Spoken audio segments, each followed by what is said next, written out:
নমস্কাৰ মৰমৰ ছাত্ৰ ছাত্ৰীসকল, মোৰ ইউটিউব চেনেলৰ আজিৰ ভিডিঅ'টোলৈ তোমালোক সকলোকে স্বাগতম জনাইছোঁ। ছাত্ৰ ছাত্ৰীসকল, আজি অসম জাতীয় বিদ্যালয়ৰ তৃতীয় শ্ৰেণীৰ লেচন নম্বৰ 7 দি আউল হু স্লেপ্ট এট নাইট এই পাঠটিৰ অসমীয়াত অনুবাদ লগতে প্ৰশ্ন উত্তৰ আলোচনা কৰিবলৈ বিচাৰিছোঁ। গতিকে ছাত্ৰ ছাত্ৰীসকল, তোমালোকে ভিডিঅ'টো অকণো স্কিপ নকৰাকৈ প্ৰথমৰ পৰা শেষলৈকে চাবা। মই ইতিমধ্যে আগৰ প্ৰতিটো পাঠৰ ভিডিঅ' আগবঢ়াই আহিছোঁ। গতিকে তোমালোকৰ প্ৰয়োজন হ'লে ভিডিঅ'বোৰ এটা এটাকৈ প্লেলিষ্টত গৈ চাব পাৰিবা। দি অউল হু স্লেপ্ট, ফেঁচাটোৱে টোপনি মাৰি,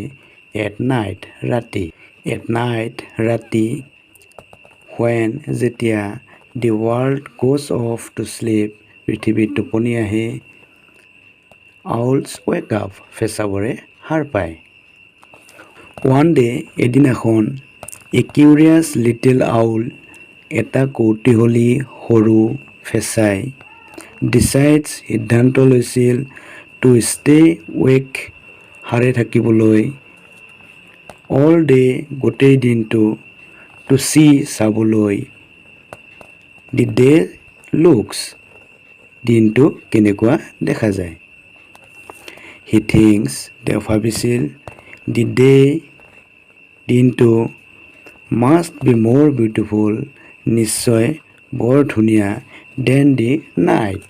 ৰাতিতকৈ। চ' গতিকে, দি নেক্সট নাইট পিছদিনা ৰাতি, হি ট্ৰাইজ তেওঁ চেষ্টা কৰিছে, টু শ্লিপ শুবলৈ, beneath his blanket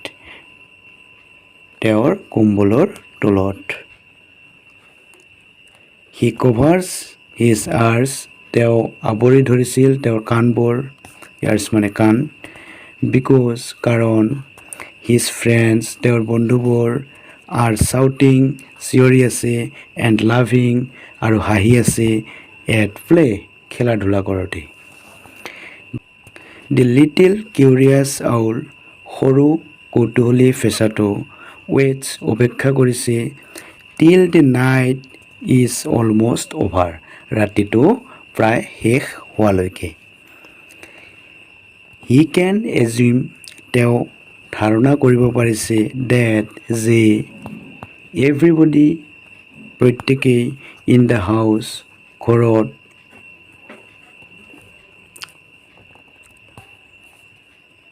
getting ready প্ৰস্তুত হৈ আছে,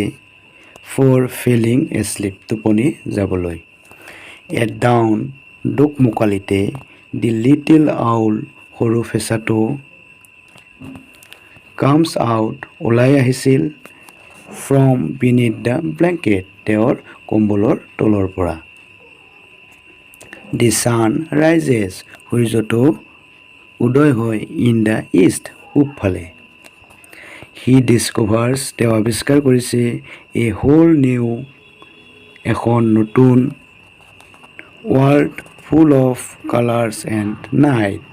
এখন নতুন পৃথিৱী পোহৰ আৰু ৰং বিৰঙেৰে। ইট ইজ ছ' বিউটিফুল এইটো বৰ ধুনীয়া। ইট ইজ আমেজিং এইটো বৰ আনন্দ লগা। হি এনজয়ছ তেওঁ উপভোগ কৰিছে, the beauty of the things around him তেওঁৰ চাৰিওফালৰ বস্তুবিলাকৰ সৌন্দৰ্য,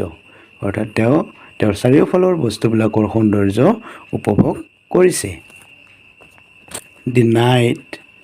কামছ এৰাউণ্ড এগেইন ৰাতিটো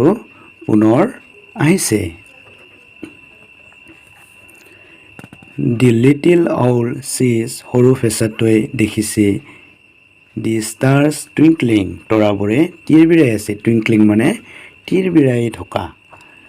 এবভ হিজ হেড তেওঁৰ মূৰৰ ওপৰত। হি ফিলছ ডেট তেওঁ অনুভৱ কৰিছে যে, দি ষ্টাৰ্ছ আৰ তৰাবোৰ হয়, দি ব্ৰাইটেষ্ট আটাইতকৈ উজ্জ্বল, অফ অল সকলোতকৈ। হি ৰিয়েলাইজেছ তেওঁ উপলব্ধি কৰিছে, ডেট যে, দি নাইট ৰাতিটো, is as beautiful as the day দিনটোৰ দৰে সুন্দৰ অৰ্থাৎ তেওঁ উপলব্ধি কৰিছে যে ৰাতিটো দিনটোৰ দৰে সুন্দৰ ইয়াতে মৰেলত দিয়া আছে be content with what you have তুমি সন্তুষ্ট হোৱা তোমাৰ যি আছে ইট ব্ৰিংছ ইউ হেপিনেছ ই তোমাক সুখ দিয়ে অৰ্থাৎ তোমাৰ যি আছে তাকে সন্তুষ্ট হোৱা ইয়ে তোমাক সুখ দিব মৰমৰ ছাত্ৰ ছাত্ৰীসকল এতিয়া আহিছোঁ প্ৰশ্ন উত্তৰসমূহলৈ কম্প্ৰিহেনশ্যনত 1 নম্বৰত দিয়া আছে answer the following questions in complete sentences তলৰ প্ৰশ্নসমূহৰ উত্তৰ দিয়া সম্পূৰ্ণ বাক্যত এই নম্বৰত আছে who wakes up at night কোনে ৰাতি সাৰ পায় তোমালোকে এনসাৰত লিখিবা দি আউল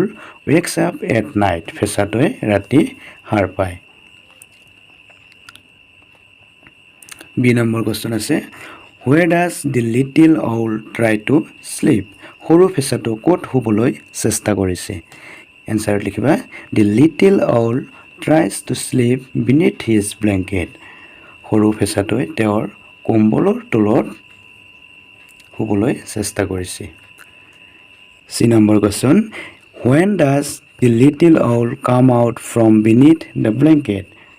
সৰু ফেঁচাটো কেতিয়া তেওঁৰ কম্বলৰ তলৰ পৰা ওলাই আহিছিল এনসাৰত লিখিবা At dawn the owl comes out from beneath the blanket.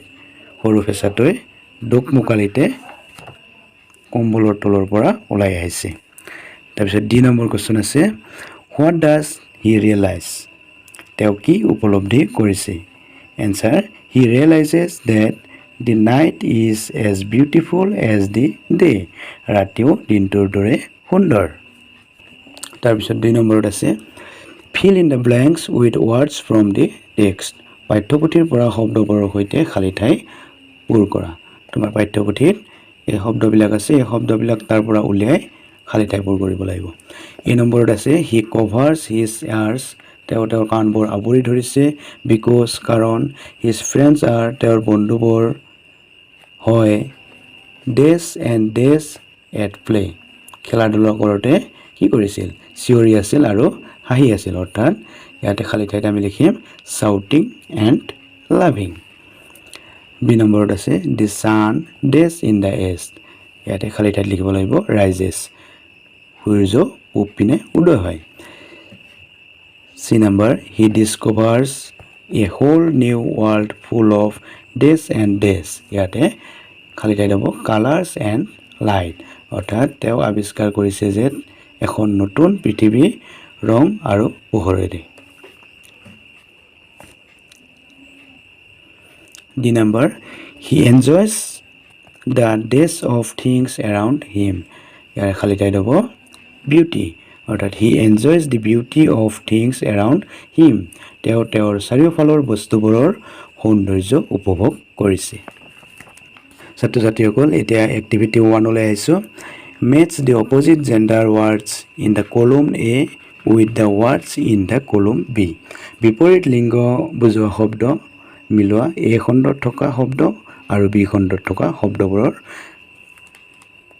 আস্থানি বিপৰীত লিংগ বুজোৱা শব্দবিলাক মিলাব লাগিব এই কলমত আছে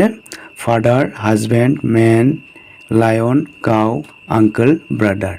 আৰু বি কলমত আছে ওমেন লায়নেছ ৱাইফ বাৰ্ল আণ্ট সিষ্টাৰ মাদাৰ ইয়াতে প্ৰথমতে আছে ফাদাৰৰ আমি বি কলমৰ কোনটো লগত মিলা ফাদাৰৰ বিপৰীত লিংগ হ'ব মাদাৰ তাৰপিছত আছে হাজবেণ্ড ৱাইফ হ'ব মেন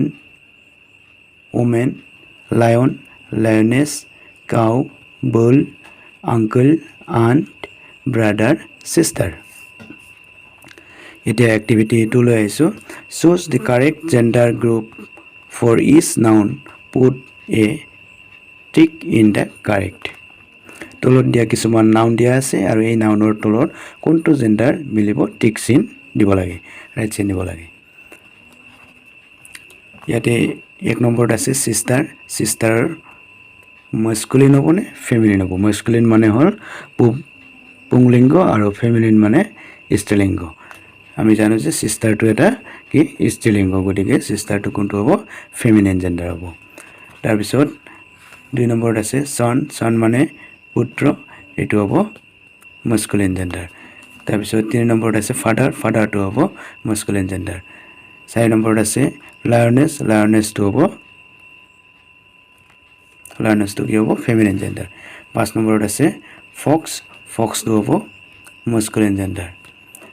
6 নম্বৰত আছে ডটাৰটো হ'ব ফেমিনিন জেন্ডাৰ তাৰপিছত 7 নম্বৰত আছে মাদাৰ মানে মাটো হ'ব